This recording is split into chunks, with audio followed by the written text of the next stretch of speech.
Salut, c'est Superfan. Tu écoutes NUM RDV, l'émission de la révolution numérique et de la transformation digitale qui couvre toute l'actualité des géants du web et de la tech, disponible sur ma chaîne YouTube Fan Rendez-vous et également sur toutes les plateformes de podcast, Apple Podcast, Google Podcast et Spotify. Nous sommes le jeudi 4 juillet 2019 et tu as dû voir cette nouvelle offre exceptionnelle, forfait illimité 6G pendant 100 ans à seulement 0€ d'Orange. Il te suffit de flasher le code ou rendez-vous sur 6g100ans.fr. Offre réservée par contre aux 10 000 premiers clients avec appel, SMS, internet mobile 6G en illimité depuis l'Europe. Et quand tu flashes le QR code ou que tu vas sur cette page 6g100ans.fr, tu tombes sur ça, un site où il faut renseigner ton nom, ton prénom et ta date de naissance. Eh bien c'est un piège. C'est un piège d'Orange, c'est une publicité mensongère en affichage ces 2 derniers jours à Paris, Lyon et Marseille, et aussi en bannière digitale sur internet. Pendant 48 heures, une fausse publicité empruntant l'identité d'Orange prétend offrir un incroyable forfait illimité. Alors déjà, il manque le L à illimité, et tu vois aussi le logo, il manque le A d'Orange. Forfait illimité 6G pendant 100 ans en échange des prénoms, noms et dates de naissance des clients potentiels. Tous les ingrédients du phishing se sont réunis. Imitation du logo, check. Faute d'orthographe, check. Offre ultra attractive à caractère urgent et surtout demande de données personnelles. Cette publicité frauduleuse, comme il en existe des millions sur internet, est diffusée en digital mais aussi en affichage à Paris, Lyon et Marseille. Et quand même, j'ai vérifié, tes données ne seront pas conservées par Orange, ne t'inquiète pas. Ces données personnelles ne seront pas conservées ni collectées par Orange, elles seront supprimées de ces serveurs. Et à partir du 4 juillet, les affiches et bannières, donc à partir d'aujourd'hui, seront remplacées par des messages signés cette fois de la vraie marque Orange et pointeront directement les indices qui démontrent le caractère frauduleux de la publicité diffusée précédemment. Alors qu'est-ce que t'en penses ? Évidemment, c'est une campagne de sensibilisation contre le phishing d'Orange afin d'avertir les clients afin qu'ils soient plus méfiants, tous ces consommateurs et citoyens qui parfois se font avoir.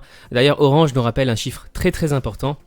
95% des attaques informatiques sont permises par une erreur humaine. Par exemple, quand tu transmets tes données sur un site ou lorsque tu cliques sur un lien dans un email et tu transmets tes données personnelles comme ton numéro de carte bancaire par exemple, c'est souvent comme ça que les piratages arrivent.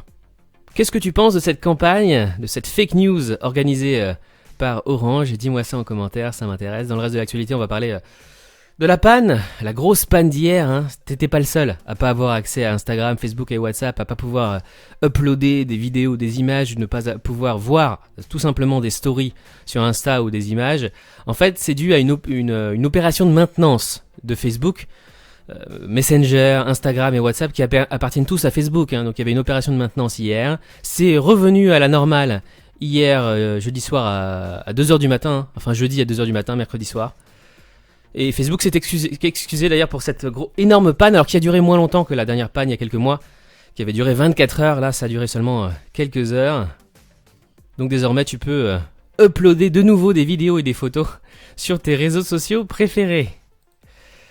Autre news très importante, surtout pour les professionnels qui écoutent cette émission, et je sais qu'ils sont nombreux, 1/3 des actifs s'est reconverti ou envisage de se reconvertir professionnellement dans le numérique. C'est incroyable, c'est énorme.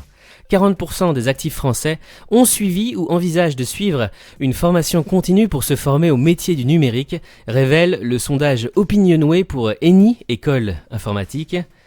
Pour 60% des répondants, se former professionnellement au métier du numérique est à la portée de tous.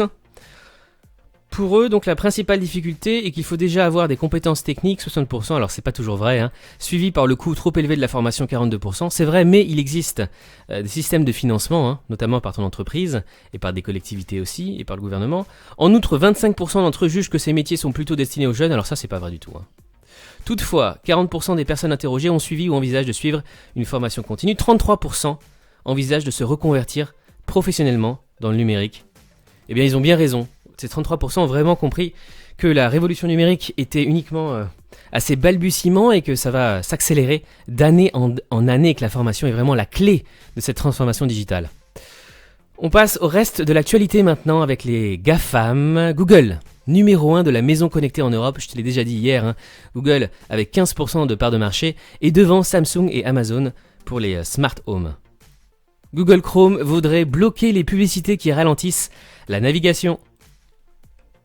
Apple a retiré plus de 500 applications de l'App Store à la demande de Pékin. Ce sont des apps qui concernait surtout la pornographie et les jeux de hasard qui sont interdits en Chine. Les États-Unis demandent à Facebook de mettre en pause la Libra. Après tant d'attentes, la Libra devrait être à nouveau retardée à cause du comité des banques de la Chambre qui aimerait d'abord analyser les risques en matière de vie privée, de commerce, de sécurité nationale et de politique monétaire, non seulement pour les 2 milliards d'utilisateurs de Facebook, mais également pour les investisseurs, les consommateurs et plus largement pour l'ensemble de l'économie mondiale. Apparemment, les Américains ont bien retenu la leçon de Cambridge Analytica. Un nouvel appareil photo disponible sur Instagram qui appartient à Facebook, je te le rappelle. Il avait été annoncé il y a plusieurs mois déjà, et bien ce nouvel appareil photo sur Insta débarque en France. Et puis aussi une autre fonctionnalité, la possibilité d'inviter tes amis à participer à une discussion sur ta story. Pour inciter les gens à discuter, Instagram lance le sticker chat. Facebook souhaite ainsi faire d'Instagram une application de chat à part entière afin, probablement, de préparer la messagerie croisée entre Messenger, WhatsApp et Instagram, dont je te parle depuis plusieurs mois déjà. Les conversations avec Alexa d'Amazon seraient stockées indéfiniment. Un sénateur américain affirme qu'Amazon conserverait les conversations avec Alexa. Il y a quelques mois, je te révélais qu'il y avait une nouvelle option avec Alexa. Tu pouvais demander à Alexa de supprimer tes conversations. Eh bien, ça suffit pas, puisque, en fait, les transcriptions de tes conversations avec Alexa sont conservées par Amazon. C'est Brian Huseman, le vice-président d'Amazon lui-même, qui a écrit cette réponse. Nous conservons encore certains enregistrements des interactions avec Alexa. Cela comprend des actions menées par l'assistant suite aux requêtes des utilisateurs. Il confirme même que cette démarche est bénéfique pour le client, puisqu'en stockant ces données, elles nourrissent l'intelligence artificielle d'Alexa afin qu'elle réponde encore plus pertinemment. Et oui, Amazon Alexa conserve les données indéfiniment et les partage. Ça a été confirmé par Amazon. Un sénateur américain a interrogé Amazon sur ses pratiques en matière de collecte et de partage de données des utilisateurs de son assistant vocal Alexa. Les utilisateurs ignorent sans doute l'usage fait de leurs données. Donc même si tu demandes à Alexa de supprimer tes conversations, eh bien les transcriptions restent sur leur serveur. Il faut que tu contactes en fait le service client d'Amazon pour être sûr qu'Alexa supprime toutes tes données et les transcriptions de tes conversations. Qu'en penses-tu? Dis-moi ça en commentaire. Microsoft annonce la sortie de Windows 1.0, une pub cachée pour Netflix, je t'en parlais déjà hier. Windows 1 est sorti en 1985 et la saison 3 de Stranger Things se déroule aussi en 1985, la nouvelle saison de Stranger Things qui est disponible aujourd'hui 4 juillet sur Netflix. Et évidemment, je te tiendrai au courant de cette opération commune peut-être entre Microsoft et Netflix. Netflix installe justement de nouveaux studios au Royaume-Uni, là où Star Wars, Gladiator et bon nombre de Disney ont été tournés. Tesla bat un record de vente au cours de ce second trimestre avec 95 000 voitures électriques livrées ce trimestre. Uber Eats présente l'option Dine In qui permet de manger sur place. Grâce à cette nouvelle fonctionnalité de Uber Eats, tu vas pouvoir manger sur place dans tes restos préférés. Autre news tech du jour. Le MIT crée un logiciel pour apprendre aux robots à fabriquer d'autres robots. Il y a quelques jours, je t'apprenais que le MIT avait développé une nouvelle fonctionnalité, un nouveau sens pour les robots qui pouvaient désormais avoir le toucher, sentir, ressentir. Eh bien, désormais, les robots vont pouvoir fabriquer d'autres robots. Cette invention pourrait notamment permettre aux robots de moduler leurs fonctionnalités pour s'adapter à de nouvelles tâches et apprendre continuellement. Samsung, de nouveau dans le collimateur de la justice pour pratiques commerciales trompeuses.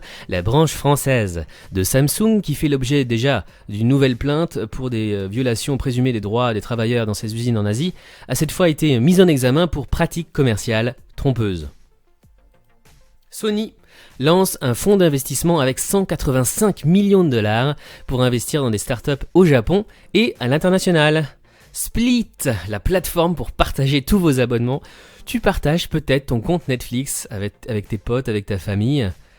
Eh bien, désormais, cette application Split va te permettre de diviser le prix de tes abonnements à Spotify, Deezer, Netflix, Amazon Prime Video, Disney+, etc. Alors, pour l'instant, il y a un vide juridique, mais je pense que un de ces jours, tous ces géants du web vont évidemment se pencher sur ce dossier et vont commencer à interdire le partage de comptes, puisque grâce aux adresses IP et à ton utilisation aussi qui en est faite, Netflix par exemple, c'est très bien quand tu partages ton compte avec tes amis ou avec ta famille, hein. Il le détecte tout à fait facilement. Pour l'instant, Netflix dit que c'est pas un problème, et pourtant Netflix perd beaucoup d'argent, hein, avec ce parasitage ou ce partage de comptes. Donc est-ce que Split va avoir un modèle de long terme? Est-ce que Split va pouvoir continuer à développer son application? Franchement, j'en doute. Chine maintenant. Après les États-Unis, TikTok, l'application chinoise de karaoké, hein, sous le coup d'une enquête au Royaume-Uni, l'application de partage de vidéos TikTok fait l'objet d'une enquête au Royaume-Uni. Les autorités britanniques soupçonnent notamment l'entreprise chinoise d'enfreindre les règles sur la protection des données personnelles des utilisateurs mineurs. Il y a aussi la possibilité sur TikTok pour des adultes de contacter directement des enfants. Et ça pose un vrai problème. Didi, le Uber chinois, laisse 300 000 chauffeurs sur le carreau. Ça fait des mois et des mois que je t'en parle dans cette émission. Des véhicules autonomes pourraient remplacer les chauffeurs. Et bien, ça arrive, voilà. Ça arrive déjà en Chine. Je t'avais dit que les chauffeurs de VTC en France et ailleurs, hein, et les chauffeurs de taxi seront remplacés par les véhicules autonomes. Et bien, ça arrive déjà en Chine, puisque Didi, le concurrent d'Uber en Chine, va remplacer 300 000 chauffeurs par des voitures autonomes. Alipay, des filtres de beauté pour le paiement avec la reconnaissance faciale. Les clients de la filiale d'Alibaba ne se trouvent pas suffisamment beaux au moment de payer avec leur visage, et donc Alipay va leur ajouter des filtres de beauté. Touristes en Chine, vous devez installer ce logiciel espion en entrant au Xinjiang. Attention, si tu as fait du tourisme en Chine, un logiciel espion récolte les données des touristes en Chine. Ça s'appelle Cell Hunter, hein, même si l'appli en fait a un autre nom quand tu la télécharges, quand elle est téléchargée ou installée sur ton téléphone. D'après les informations de ces journalistes, il ne s'agit pas d'une technologie très sophistiquée, c'est une manière très simple en fait de récupérer des informations personnelles et privées, hein, sur ton téléphone. Ça permet aussi de rechercher des fichiers suspects, de récupérer tes adresses e-mail, de lire tes SMS, de collecter aussi tes contacts et d'accéder à tes réseaux sociaux. Ça permet aussi en plus de suivre les voyageurs même après leur passage en Chine. D'après le Guardian, le gouvernement chinois s'intéresse surtout aux documents faisant état d'une radicalisation religieuse, hein, en lien avec Al-Qaïda, et d'autres contenus aussi ayant un rapport avec le Dalai Lama ne sont pas tolérés. Également, les contenus critiquant la Chine et son régime sont également recherchés par les autorités. Apparemment, l'espionnage en Chine est en plein boom et se développe. Les Chinois espionnent donc à la fois leur propre population et les touristes qui visitent leur pays. News France maintenant. En France, la loi anti-Huawei marque un retour en arrière de 30 ans, assure un expert. Selon Winston Maxwell, professeur à Télécom Paris, la loi sur la sécurité des réseaux mobiles, en discussion le 3 juillet en commission parlementaire paritaire, marque un fâcheux retour de 30 ans. Elle entraînerait des lourdeurs administratives, restrictions de choix et surcoûts, et irait à l'encontre du sacro-saint principe de neutralité technologique de la loi.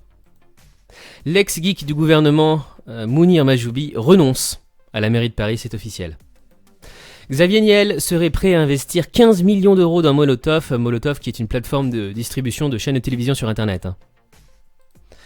BNB Sitter, le service de conciergerie français, ferme ses portes et met en cause une réglementation jugée trop contraignante. C'est triste, hein, toutes ces startups malheureusement, qui ferment souvent à cause d'une législation trop contraignante en France. Innovorder lève 10 millions d'euros pour financer de futures acquisitions.